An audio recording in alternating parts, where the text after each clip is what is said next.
और very special good evening everyone. So कैसे हैं आप लोग? आई होप आप सभी लोग अच्छे होंगे, स्वस्थ होंगे। तो माय डियर स्टूडेंट, आज की क्लास आप सभी प्यारे विद्यार्थियों के लिए काफ़ी ज़्यादा इम्पोर्टेंट होने वाली है, क्योंकि आज की सेशन में हम लोग हिंदी के मोस्ट इम्पोर्टेंट क्वेश्चन को करने जा रहे हैं, जो आपके बिहार पैरामेडिकल 2023 के एग्जाम पॉइंट व्यू से काफ़ी ज़्यादा इम्पोर्टेंट होगी। तो चलिए मेरे प्यारे बच्चों, आज की क्लास को हम लोग करते हैं स्टार्ट। तो क्लास को स्टार्ट करने से पहले आप सभी प्यारे विद्यार्थियों से एक छोटी सी रिक्वेस्ट है। यदि आप लोग इस चैनल पे नए हो, पहली बार हो, तो चैनल को सब्सक्राइब कर लीजिए और बेल आइकन को हिट कीजिए।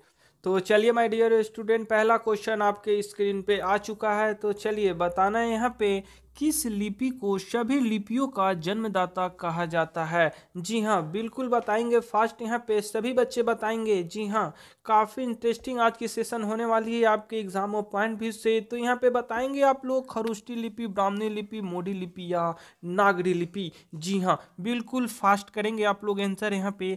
तो वेल डन बच्चों, अगर आप सभी लोग ऑप्शन नंबर बी को लॉक कर रहे हो, देन आंसर आपका सही है। सभी लिपियों का जन्मदाता ब्राह्मणी लिपि को कहा जाता है। जी हाँ, option B is the correct answer. लेकिन यहाँ पे बच्चों आप सभी के लिए एक बहुत ही प्यारा सा क्वेश्चन, अगर आपसे पूछ दिया जाएगा कि भारत की अधिकांश लिपियों की जननी किसे माना जाता है? जी हाँ, यानी लिपियों का जननी किस लिपि को कहा जाता है? बताएंगे बिल्कुल फास्ट आप लोग यहाँ पे।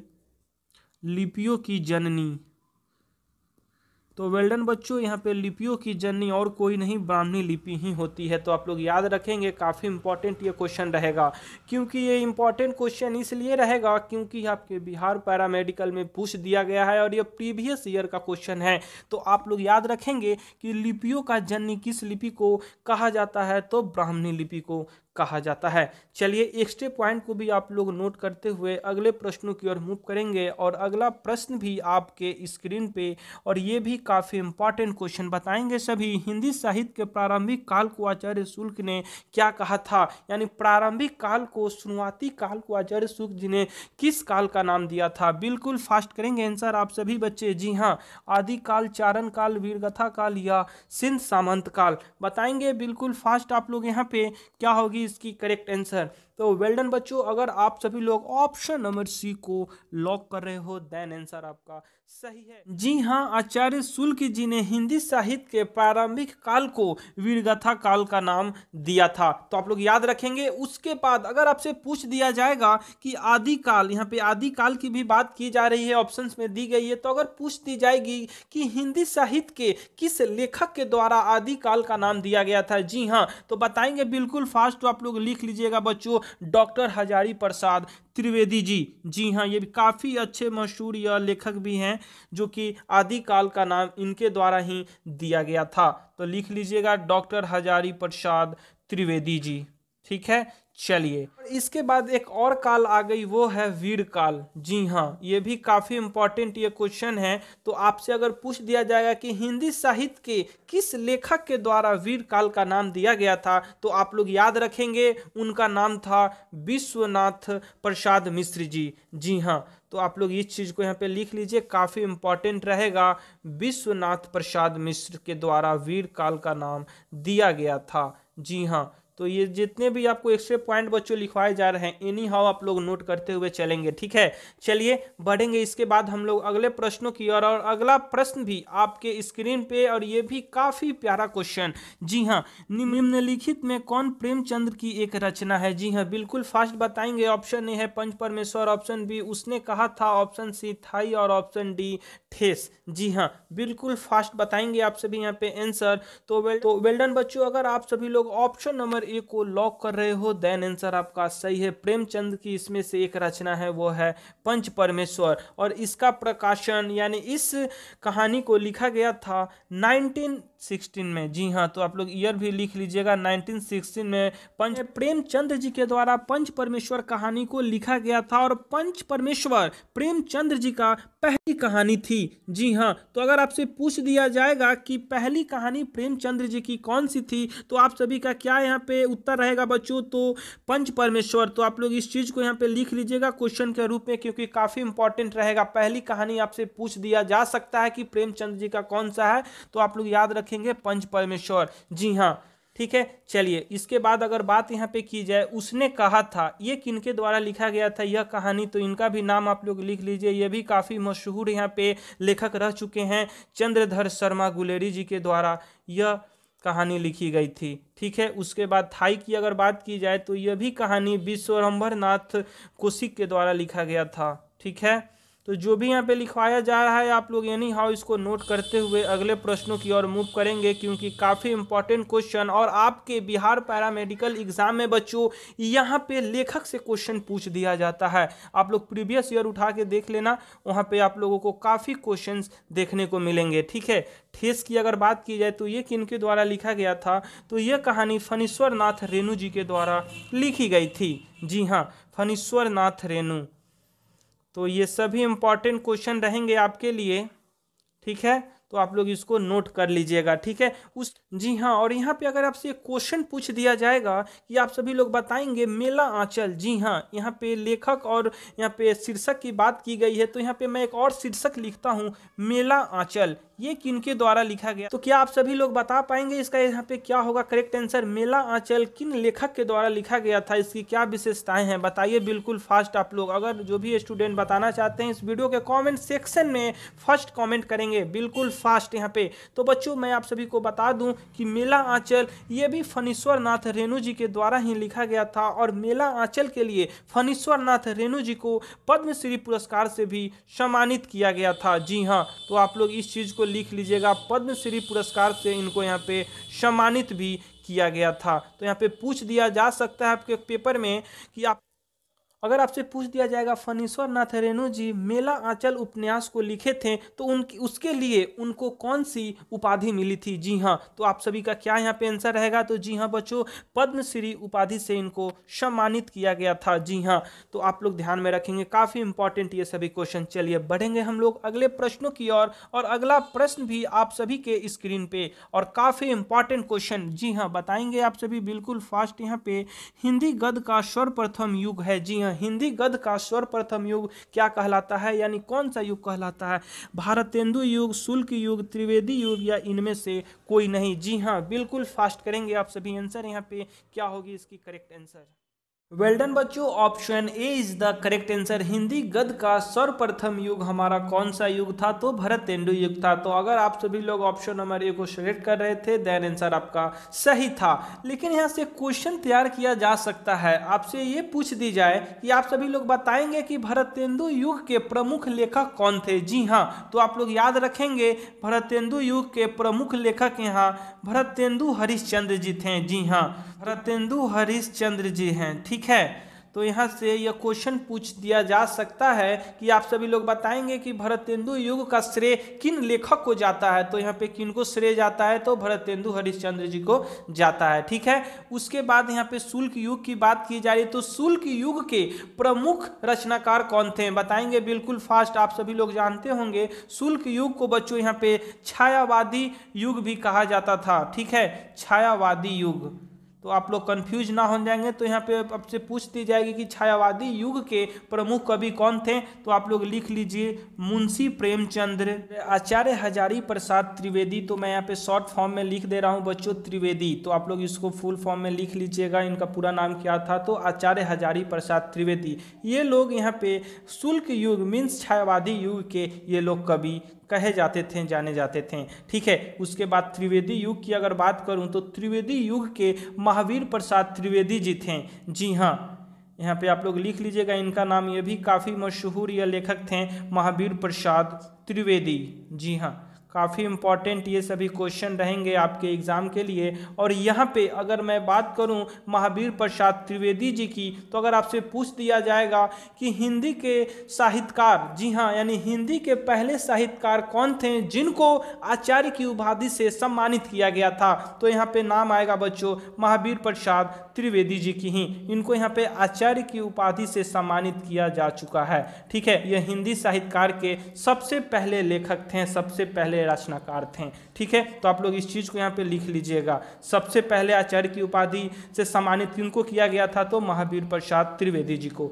ठीक है, चलिए बढ़ेंगे हम लोग अगले प्रश्नों की और अगला प्रश्न भी आप सभी के स्क्रीन पे और काफ़ी इंपॉर्टेंट क्वेश्चन, हिंदी के सर्वप्रथम प्रकाशित पत्र का नाम क्या था? जी हाँ, बिल्कुल फास्ट आप सभी को बतानी है। हिंदी में सबसे पहले कौन सा पत्र यानी कौन सा न्यूज़पेपर यहाँ पे प्रकाशन हुआ था, उस न्यूज़पेपर का नाम आप सभी को बतानी है। ऑप्शन ए है Sammelan Patrika, option B Udant Martand, option C Saraswati और ऑप्शन डी नगरी प्रचारिणी पत्रिका। जी हाँ, बिल्कुल फास्ट करेंगे आप लोग आंसर। यहाँ पे इसकी करेक्ट आंसर क्या होगी, बिल्कुल फास्ट बताएंगे आप लोग। तो वेल डन बच्चों, अगर आप सभी लोग ऑप्शन नंबर बी को लॉक कर रहे हो देन आंसर आपका सही है। Option B is the correct answer. Hindi के जो सर्वप्रथम यहाँ पे पत्र था उसका नाम यहाँ पे उदंड मार्तंड था और इसकी प्रकाशन बच्चों आप लोग लिख लीजिएगा, इसका प्रकाशन 30 मई 1826 ईस्वी में की गई थी। तो ये काफ़ी इंपॉर्टेंट रहेगा। और यहाँ पे अगर ये भी पूछ दिया जाएगा कि जगह कौन सा था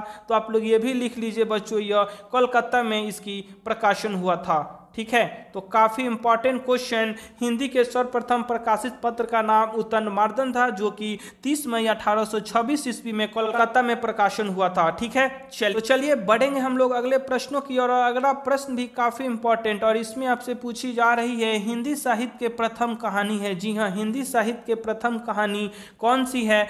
ऑप्शन ए है आकाशदीप, option B Prem Sagar, option C Indumati और ऑप्शन डी रानी केतकी की कहानी। बिल्कुल फास्ट करेंगे आप लोग आंसर। यहाँ पे इसकी करेक्ट आंसर क्या होगी? तो अगर माय डियर स्टूडेंट आप सभी का जवाब आ रही है option number C, it is correct answer. Hindi साहित्य के प्रथम कहानी इंदुमती था। ठीक है, अगर बात की जाए आप सभी से कि आप लोग बताएंगे इंदुमती कहानी के लेखक कौन है, रचनाकार कौन थे, तो आप लोग लिख लीजिएगा किशोरी लाल गोस्वामी के द्वारा यह कहानी को रचित की गई थी। किशोरी लाल गोस्वामी। आप लोग लिखते चलिएगा राइटर का नाम बच्चों, काफी इंपॉर्टेंट ये सभी क्वेश्चन। ठीक है, आकाशदीप की अगर बात की जाए, आकाशदीप के राइटर कौन थे यह कहानी के, तो जयशंकर प्रसाद जी। आप लोग राइटर से रूबरू हो बच्चों। ठीक है, उसके बाद बच्चों यहाँ पे रानी केतकी की कहानी की अगर बात की जाए तो यह किनके द्वारा यहाँ पे लिखा गया था, इनके रचनाकार कौन थे, तो आप लोग लिख लीजिए ईसा अल्लाह खां के द्वारा इस रचना को लिखा गया था। ठीक है, ये सभी काफ़ी इंपॉर्टेंट क्वेश्चन रहेंगे, इंपॉर्टेंट लाइन भी हैं, जो भी एक्स्ट्रा पॉइंट है उसको नोट करते हुए अगले क्वेश्चनों की ओर मूव करनी है बच्चों। ठीक है, चलिए बढ़ेंगे हम लोग अगले प्रश्नों की ओर। निर्गुण भक्ति काव्य के प्रमुख कवि हैं। जी हाँ, यहाँ पे आपको बतानी है कि निर्गुण भक्ति काव्य के प्रमुख कवि किसे कहा जाता था। जी हाँ, सूरदास, तुलसीदास, कबीरदास, केशवदास। बिल्कुल फास्ट बताएंगे आप सभी यहाँ पे इसकी करेक्ट आंसर क्या होगी। तो वेल डन बच्चों, अगर आप सभी लोग ऑप्शन नंबर सी को लॉक कर रहे हो देन आंसर आपका सही है। निर्गुण भक्ति काव्य के प्रमुख कवि कबीरदास जी हैं। ठीक है, चलिए इसके बाद अगर बात की जाए यहाँ पे सगुण भक्ति धारा के प्रमुख कवि किन्हें कहा जाता था। सगुण भक्ति धारा के प्रमुख कवि, तो ये भी आप लोग लिख लीजिएगा, सगुण भक्ति धारा के प्रमुख कवि वो कौन है बताइए आप सभी। तो बच्चों यहाँ पे लिख लीजिएगा सगुण भक्ति धारा के प्रमुख कवि यहाँ पे सूरदास जी हैं। ठीक है, सूरदास। ठीक है, प्रश्न भी आप सभी के स्क्रीन पे काफ़ी इंपॉर्टेंट क्वेश्चन। सबसे पहले अपनी आत्मकथा हिंदी में किसने लिखी थी? जी हाँ, काफ़ी इंपॉर्टेंट क्वेश्चन और काफ़ी VVI, ये आप लोग के लिए बहुत ही ज़्यादा इंपॉर्टेंट क्वेश्चन है और प्रीवियस ईयर का बच्चों ये क्वेश्चन है और बार बार ये पूछा गया है आपसे कि सबसे पहले अपनी आत्मकथा किनके द्वारा लिखा गया था हिंदी में। बिल्कुल फास्ट बताएंगे। तो चलिए हम लोग ऑप्शनों की ओर मूव करते हैं। तो ऑप्शन ए श्याम सुंदर दास, option B Seth Govind Das, option C doctor Jawaharlal Nehru और option D doctor Rajendra Prasad. जी हाँ, बताइए बिल्कुल फास्ट यहाँ पे इसकी करेक्ट आंसर क्या होगी। तो वेल डन बच्चों, अगर आप सभी लोग ऑप्शन नंबर डी को लॉक कर रहे हो देन आंसर आपका सही है। डॉक्टर राजेंद्र प्रसाद जी ने अपनी पहली आत्मकथा हिंदी में लिखी थी। जी हाँ, राजेंद्र बाबू की यह आत्मकथा कितने ईस्वी में लिखी गई थी, तो आप लोग ईस्वी भी लिख लो, 1946 ईस्वी में इनके द्वारा लिखी गई थी अपनी आत्मकथा। ठीक है, चलिए बढ़ेंगे हम लोग अगले प्रश्नों की ओर और अगला प्रश्न भी आपके स्क्रीन काफी इंपॉर्टेंट क्वेश्चन और बताइए बिल्कुल फास्ट आप लोग, ग वर्ग का उच्चारण स्थान है। जी हाँ, यहाँ पे आपसे उच्चारण स्थान पूछा जा रहा है कि इसका कौन सा होगा, ग वर्ण का उच्चारण स्थान कौन सा होगा। ऑप्शन ए है दंत, ऑप्शन बी तालु, ऑप्शन सी मूर्धा, ऑप्शन डी कंठ। जी हाँ, बिल्कुल फास्ट बताइए आप सभी यहाँ पे करेक्ट आंसर इसकी क्या होगी, उच्चारण स्थान क्या होगी ग की। तो अगर आप सभी बच्चों बच्चों अगर ऑप्शन नंबर डी को लॉक कर रहे हो देन आंसर आपका सही है। हाँ बच्चों, यहाँ पे कंठ वर्ग की श्रेणी में ग आती है, इसलिए ये कौन सी इसकी हो जाएगी उच्चारण स्थान, तो कंठ हो जाएगी। ठीक है, चलिए अगर आपसे मैं पूछ दूं कि आप सभी लोग बताइएगा कि द वर्ण का उच्चारण स्थान क्या होगा। जी हाँ, बिल्कुल फास्ट बताएंगे आप लोग। द पे बतानी है द वर्ण का उच्चारण स्थान क्या होगा। ठीक है, चलिए बढ़ेंगे हम लोग अगले प्रश्नों की ओर। और अगला प्रश्न भी आपके स्क्रीन पे, और ये भी काफी प्यारा क्वेश्चन आप सभी बताएंगे। कपाल का समानार्थी शब्द है। जी हाँ, कपाल का समानार्थी शब्द क्या होगा। अर्थात पर्यायवाची शब्द आपसे पूछी जा रही है। मैं आप लोगों को बता रखा हूं बच्चों कि आपके क्वेश्चन में समानार्थी शब्द भी दे दिया जाएगा, तो आप लोग समझ जाना कि ये आपसे पर्यायवाची शब्द की चर्चा कर रही है, पर्यायवाची शब्द पूछ रही है। तो बताएंगे कपाल का यहाँ पे क्या होगा, अदृष्ट, खप्पर, भाग्य या माथा। जी हाँ, बिल्कुल फास्ट करेंगे आंसर आप लोग। लेकिन दोस्तों ये 10th नंबर आपका क्वेश्चन है, इसमें एक मिस्टेक हो गया है। ठीक है, एक शब्द यहाँ पे छूट गई है, आप लोग इसमें लगा लीजिएगा कि समानार्थी शब्द नहीं है।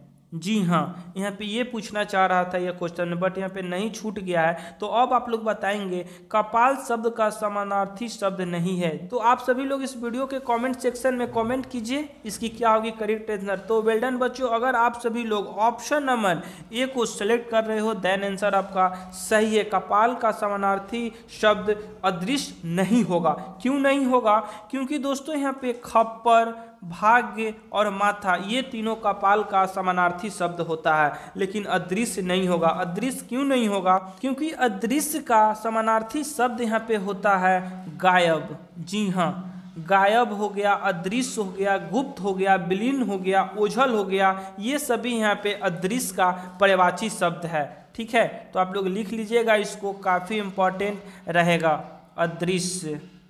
ठीक है, उसके बाद यहाँ पे अनदेखा भी आप लोग लिख सकते हैं, 3-4 आप लोग लिख लीजिए। ठीक है, विलीन लिख लीजिए, अदृश्य का, ये सभी यहाँ पे पर्यायवाची शब्द होंगे। ठीक है ना, यहाँ पे नहीं छूट गया था आपके क्वेश्चन में, इसलिए आप लोग यहाँ पे नहीं लगा लीजिएगा। ठीक है ना, क्योंकि ऐसे यहाँ पे कोई क्वेश्चन ही नहीं बनता। यहाँ पे ऐसे पूछ रहा था कपाल का समानार्थी शब्द है, तो कपाल का समानार्थी शब्द तो बच्चों यहाँ पे तीनों होगा ना, बट यहाँ पे ऑप्शन तो एक ही कोई यहाँ पे टिक आउट करनी होगी आप लोगों को, इसीलिए यहाँ पे नहीं लगाकर ऑप्शन नंबर ए यहाँ करेक्ट आंसर हो जाएगा दिए गए क्वेश्चन के अकॉर्डिंग। ठीक है, तो आप लोग यहाँ पे लिख लीजिए, तो समझ गए। चलिए बढ़ेंगे हम लोग अगले प्रश्नों की ओर। और अगला प्रश्न भी आप सभी के स्क्रीन पे, और बताएंगे बिल्कुल फास्ट। जयशंकर प्रसाद की सर्वश्रेष्ठ रचना कौन सी है। जी हाँ, जयशंकर प्रसाद की सर्वश्रेष्ठ रचना कौन सी है, बिल्कुल फास्ट बताइए आप सभी। ऑप्शन ए है कमायनी, ऑप्शन बी लहर, ऑप्शन सी झरना और ऑप्शन डी आंसू। बिल्कुल फास्ट बताएंगे। तो वेल डन बच्चों, अगर आप सभी लोग ऑप्शन नंबर ए को लॉक कर रहे हो देन आंसर आपका सही है। जयशंकर प्रसाद जी की सर्वश्रेष्ठ रचना कमायनी है, जिसकी यहाँ पे प्रकाशन 1936 ईस्वी में हुई थी। और अगर बात की जाए यहाँ पे लहर, झरना और आंसू की, तो ये भी बच्चों जयशंकर प्रसाद जी के द्वारा ही ये रचना थी। ठीक है, इनके द्वारा ही यह रचित यह कहानी है, यह उपन्यास है, तो आप लोग लिख लीजिएगा। ये भी तीनों इन्हीं के द्वारा यहाँ पे लिखा गया था। ठीक है, इसके यही लेखक हैं। चलिए बढ़ेंगे हम लोग अगले प्रश्नों की ओर। और तो आपकी स्क्रीन पे एक और प्यारी सी क्वेश्चन और बताएंगे बिल्कुल फास्ट आप लोग, हिंदी का आदि कवि किसे माना गया है। जी हाँ, हिंदी का आदि कवि किस कवि को कहा गया है, बिल्कुल फास्ट कहेंगे। ऑप्शन ए है Abul Rahman, option C Sarahappa, option C Swayambhu और ऑप्शन डी पुष्पदंत। जी हाँ, बिल्कुल फास्ट करेंगे आप लोग आंसर, यहाँ पे इसकी करेक्ट आंसर क्या होगी। तो वेल डन बच्चों, अगर आप सभी लोग ऑप्शन नंबर सी को लॉक कर रहे हो देन आंसर आपका सही है। हिंदी का आदि कवि स्वयंभू जी को माना गया है। जी हाँ, ये बहुत ही यहाँ पे फेमस रचनाकार के तौर पे भी जाने जाते हैं। ठीक है, और इनकी अगर प्रमुख विशेषताएं की अगर हम लोग बात करते हैं, जी हाँ, और स्वयंभू की बात की जाए तो स्वयंभू बच्चों ये और कोई नहीं, इनका पहला नाम महर्षि वाल्मीकि जी है। जी हाँ, इन्हीं को यहाँ पे स्वयंभू नाम से जाना जाता है। तो आप लोग लिख लीजिएगा, कंफ्यूज मत होइएगा, क्योंकि यहाँ पे महर्षि वाल्मीकि भी दिया जा सकता है आपके क्वेश्चन में, इसीलिए कंफ्यूज ना होंगे। इन्हीं को बच्चों यहाँ पे स्वयंभू से जाना जाता था। ठीक है, जी हाँ, और अगर आदि कवि की बात की जाए तो आदि कवि के नाम से भी ये जाने जाते हैं। अगर आपसे पूछ दिया जाएगा आदि कवि किन्हें कहा जाता था, कौन है? तो आप सभी का यहाँ पे जवाब आनी चाहिए बच्चों, महर्षि वाल्मीकि उप स्वयंभू जी। ठीक है, तो आप लोग लिख लीजिए यहाँ पे, आदि कवि के भी नाम से ये विख्यात हैं। ठीक है ना। चलिए, इसके बाद यहाँ पे अगर बात की जाए कि महर्षि वाल्मीकि जी के द्वारा यहाँ पे बहुत बड़ी महाग्रंथ की रचना भी की गई थी, जो कि आप लोग जानते हो, रामायण। जी हाँ, इन्हीं के द्वारा यह रचित यह ग्रंथ है। ठीक है, चलिए बढ़ेंगे हम लोग अगले प्रश्नों की ओर। और अगला प्रश्न भी आप सभी के तो ये भी बहुत ही प्यारी क्वेश्चन है। निम्नलिखित में किसे महाप्राण कहा गया है? जी हाँ, महाप्राण का दर्जा किन्हें दिया गया है, किस कवि को दिया गया है, किस लेखक को दिया गया है, बताएंगे बिल्कुल फास्ट।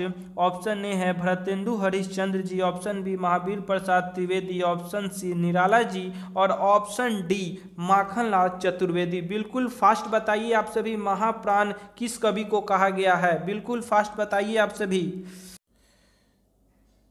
तो वेल डन बच्चों, option C is the correct answer. महाप्राण यानी महाप्राण ध्वनियों का प्रयोग अपनी कविताओं में अधिक करने के कारण सूर्यकांत त्रिपाठी, जी हाँ, इनका पूरा नाम यहाँ पे क्या है आप सभी को पता होगा, सूर्यकांत त्रिपाठी मीन्स निराला को महाप्राण कवि कहा जाता है। ठीक है, तो ये काफ़ी इंपॉर्टेंट ये क्वेश्चन रहेगी बच्चों, VVI महाप्राण कवि किस कवि को कहा जाता है? तो सूर्यकांत त्रिपाठी उर्फ निराला जी। ठीक है, और ये भी काफ़ी इंपॉर्टेंट क्वेश्चन। और बताइए बिल्कुल फास्ट, यह सूर्य का पर्यायवाची नहीं है। जी हाँ, सूर्य का पर्यायवाची इसमें से कौन नहीं होगा? दिनकर, सविता, केसरी, भास्कर। बिल्कुल फास्ट बताइए आप सभी यहाँ पे, इसकी करेक्ट आंसर क्या होगी? सूर्य का पर्यायवाची इसमें से कौन सा नहीं होगा?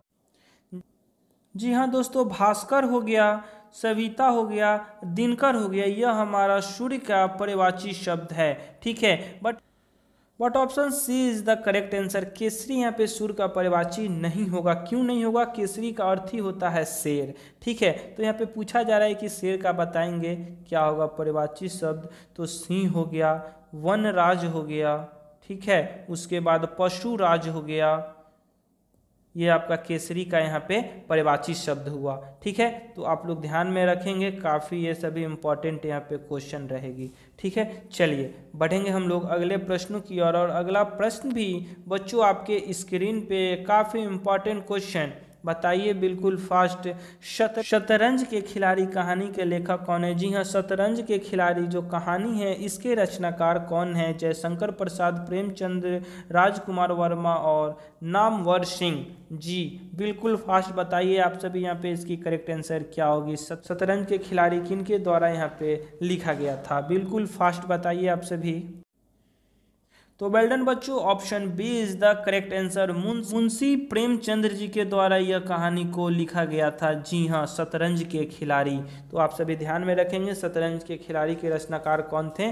तो मुंशी प्रेमचंद्र। जी हाँ, बिल्कुल सही जवाब। के लिए एक बहुत ही प्यारा सा क्वेश्चन, आप सभी लोग बताएंगे कि रामधारी सिंह दिनकर जी को ज्ञानपीठ पुरस्कार किस रचना के लिए दिया गया था? जी हाँ, बिल्कुल फास्ट आप लोग बताएंगे। इस क्वेश्चन को आप लोग लिख लीजिएगा, मैं शॉर्ट फॉर्म में लिख दे रहा हूँ। रामधारी सिंह दिनकर जी को ज्ञानपीठ पुरस्कार जो मिली थी वह किस रचना के लिए मिली थी? ज्ञानपीठ पुरस्कार किस रचना के लिए दी गई थी? ठीक है, तो आप लोग उस रचना का नाम आप लोग बताएंगे इस वीडियो के कमेंट सेक्शन में। ठीक है ना दोस्तों, मैं देखूंगा कितने % बच्चे यहाँ पे इस प्रश्न का सही जवाब करते हैं। ठीक है, चलिए तो आज की क्लास हम लोग यहीं पे एंड करते हैं। फिर मिलेंगे हम लोग ऐसे ही इम्पॉर्टेंट क्वेश्चनों के साथ एक नेक्स्ट वीडियो में। जब तक के लिए आप सभी मेरे प्यारे स्टूडेंट, आप सभी लोग स्वस्थ रहिए, मस्त रहिए। Okay everyone, bye bye and good night.